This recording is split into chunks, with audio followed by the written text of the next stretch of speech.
John Carley will be sending out the volunteer sign up here soon. So, oh, sorry, she's already sent it out. We move on to the last award, and it's really a privilege because this award's also named after someone, Mr. George Turner, who means a lot to the game of golf in Iowa, and a lot of people in this room certainly know George, but we're lucky enough to have his son John up here. And John, the plaque is sitting right there for this gentleman here in a moment. But Tom, you'll get to receive that from George's son here in just a minute, which is really cool. Tom Christensen is our recipient of the George Turner Distinguished Service Award.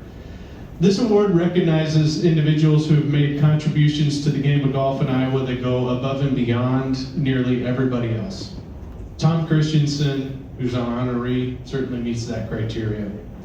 You know, I've been at the IGA for 24 years now. There's very few people that I've met who just love the game of golf the way Tom Christensen does.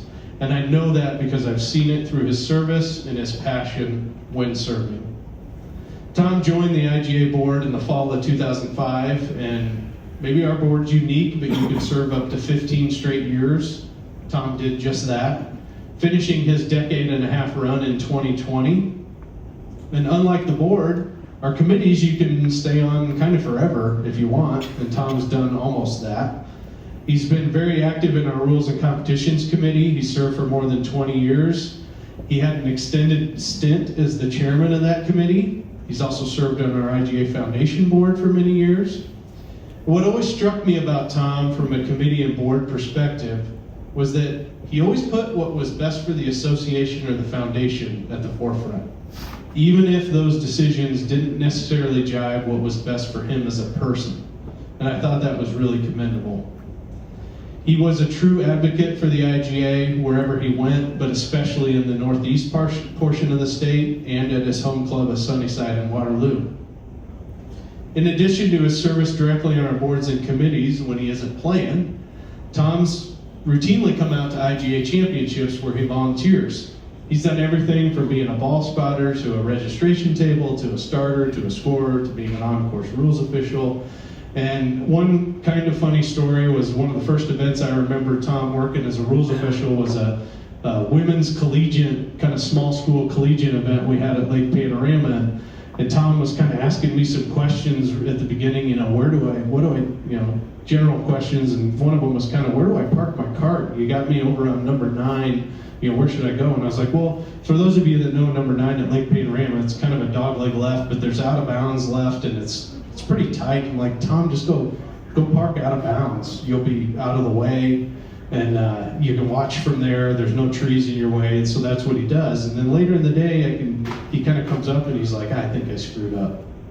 I'm like, what do you mean you think you screwed up? Like, I parked exactly where you told me. There's this girl, she's teeing off, she snipe hooks one, it hits my cart, I'm sitting out of bounds, it bounces back in bounds. I'm like, well, Tom, you didn't screw up. Like, you helped the players, just like we're supposed to do as rules officials.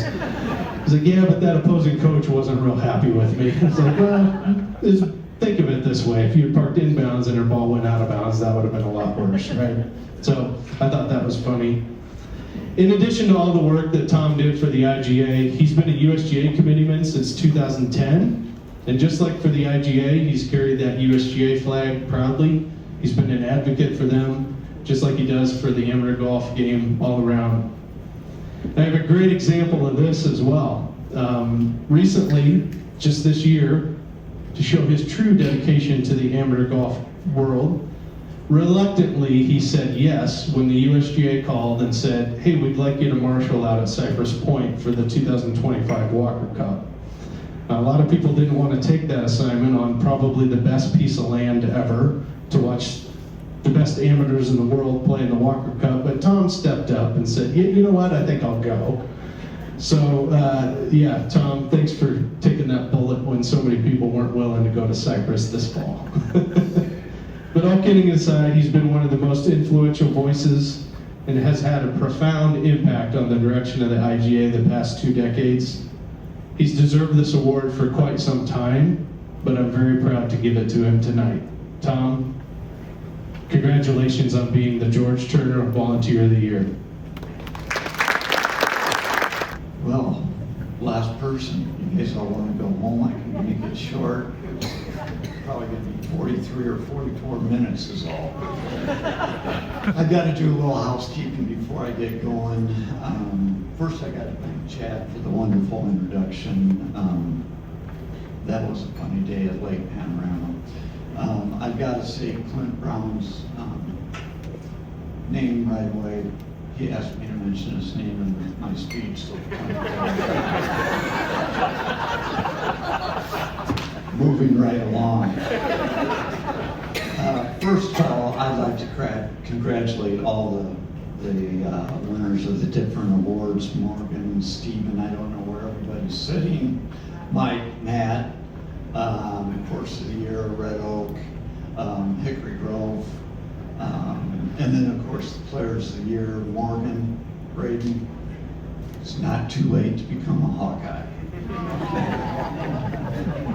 Or a Cyclone, either one. Or a Bulldog, I don't care. Anyway, you'll do just fine. Pammy, Grant, Julie, John, Tony, all congratulations on great playing this year. Thank the IGA board or whoever decided to give me this award. I'm deeply honored.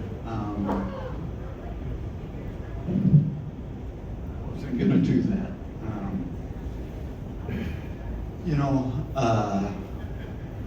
This is probably the nicest achievement I've ever had in the game of golf. I qualified for a USGA championship years ago, and I thought that was a pretty big deal, but this kills it by a mile. And so I thank everybody for that. I got to thank my wife, Laura. She never really complained about me going to IGA meetings or committee meetings or anything like that. She more complained when I went and played 54-hole tournaments, came back unhappy and crabby, and left her with the kids all weekend. So she thought I was better at volunteering than playing. The other guy, he's not here. Just real quickly, I want to thank Ken Shaw, lifetime friend, taught me so much about the game of golf, not just playing, but everything A to Z about the game of golf. Now to the fun part, and that's my introduction to George Turner and the Iowa Golf Association. They both came on the same day, summer day back in 1977.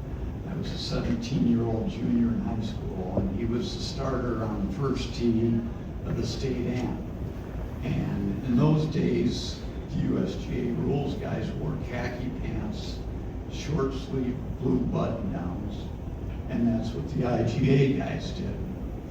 And so it's my turn to get up there, and George is that starter and comes up to me and he goes, welcome to the big leagues.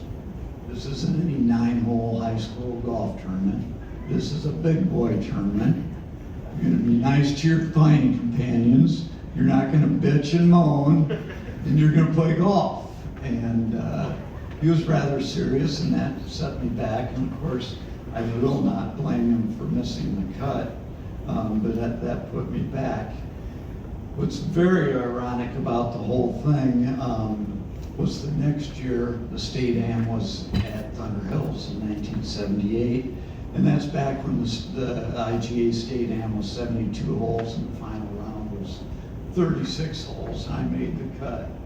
And I think I was one of the first or second groups off that morning. And George said, "You made it to the big leagues. Congratulations." And what a wonderful thing for that man to say. George and I became friends.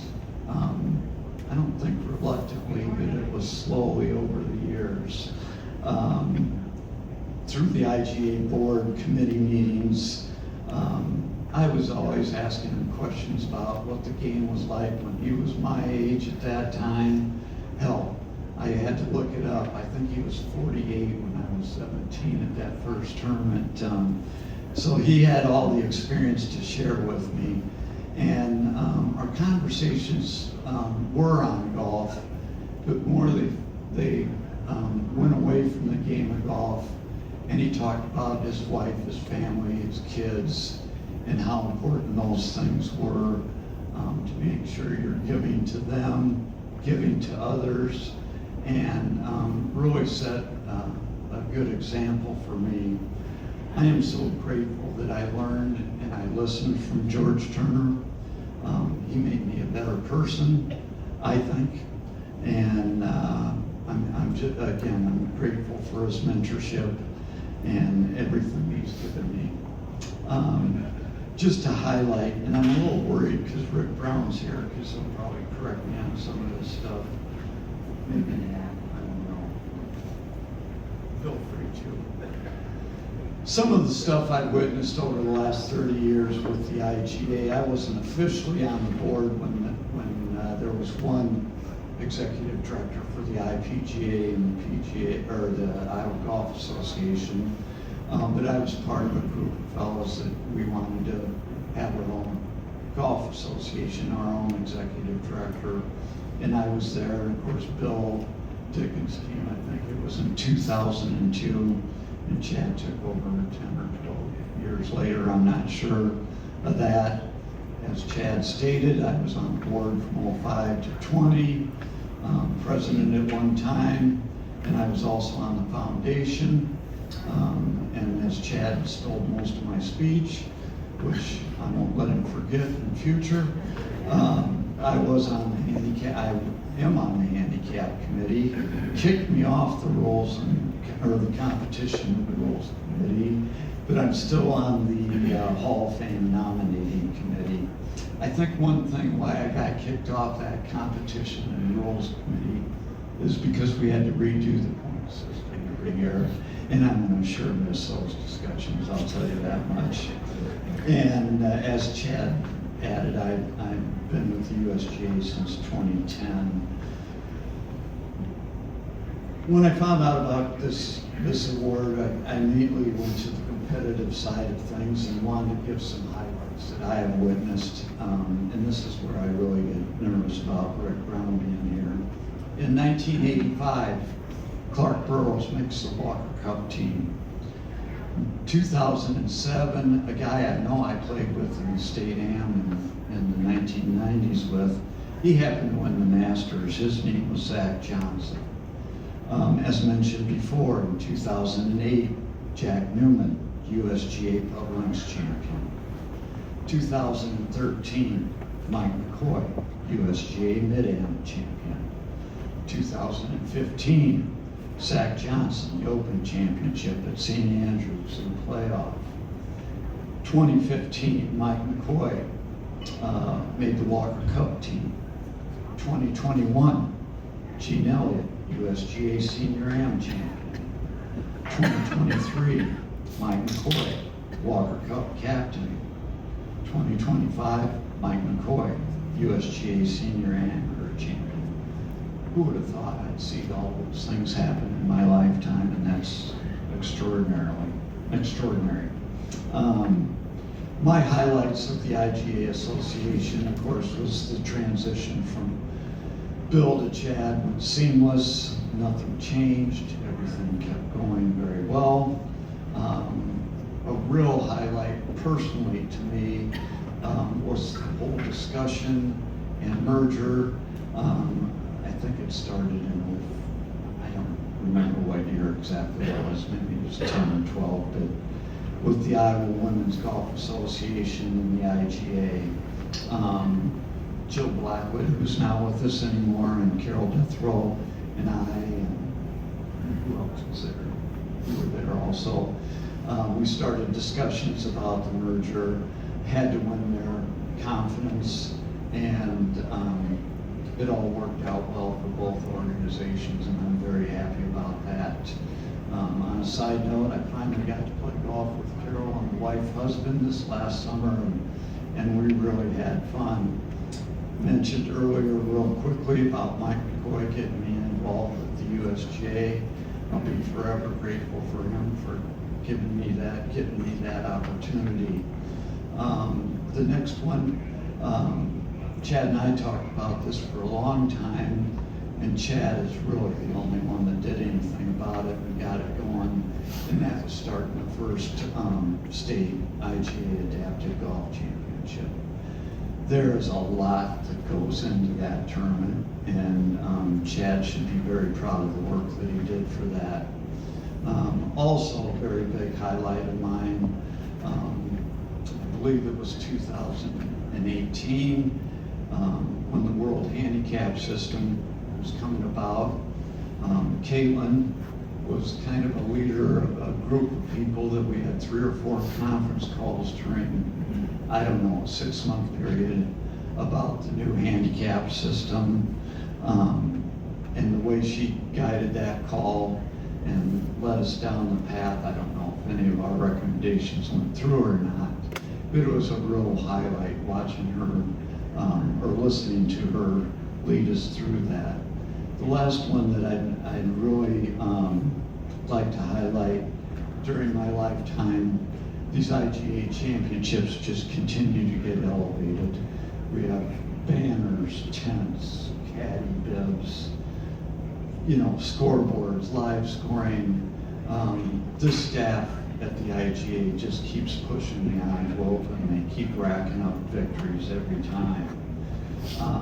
And the last thing that I'll talk about in my highlights is I knew when I was on the IGA Foundation Board that I wasn't talented enough to help them get to their ultimate goal of having Golf House Iowa, and I resigned to get 2 talented people, Charlie Taylor, Mark Ambiani, on that IGA Foundation Board. And what a beautiful building those guys put their heart and soul into giving for us.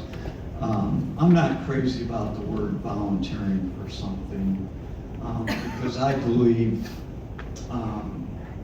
when you do something with passion, you receive far more than you give that organization, and that's the way I feel about the IGA. I've met so many fun, good, interesting, bright people through the IGA. I have a room full of friends in here that I've gotten to know, men, women, juniors, everybody, and I'm very grateful for that. And it's very easy to be part of it, the IGA organization. I know when I was in business, when I was working, I'd walk into a large hospital or a large company to make a call, and within 15 or 20 feet into the door of the building, I could tell the culture of the building. It was alive, it was vibrant, or it was dead. And every day I'm around the IGA, it's alive and vibrant. It's very positive. I can't pick out the negative time of it. In fact, last summer, Chad may not remember this, but we were talking at one of the tournaments, and I love to compete also. I love having to sign my name at the end of the round. Unfortunately, it ends up to the middle or the bottom of the pack, but that's okay. I did the best I could. But today, my summer days are really fulfilled when I get to spend a day with the IGA staff, starting, rules officiating, or whatever it may be. They're just fun days, being with good people, helping others have a good time, and that's what I really enjoy about it. I'm going to steal something from Nate Dunn that he did at his Hall of Fame presentation. I don't know if everybody's here. I don't know if Riley and Ashton are here, but Erica, you're here, right? Please stand up. Paige, please stand up. Carly, Nate, Caitlin. I think I've got everybody. Oh, maybe I should I have Chad stand up too. Clint, I forgot Clint. See, I double dipped on Clint. He's got to be real happy with me. Oh yeah, that's not something from the movies thing. Anyway, I'd like us all to give these folks a round of applause for what they do.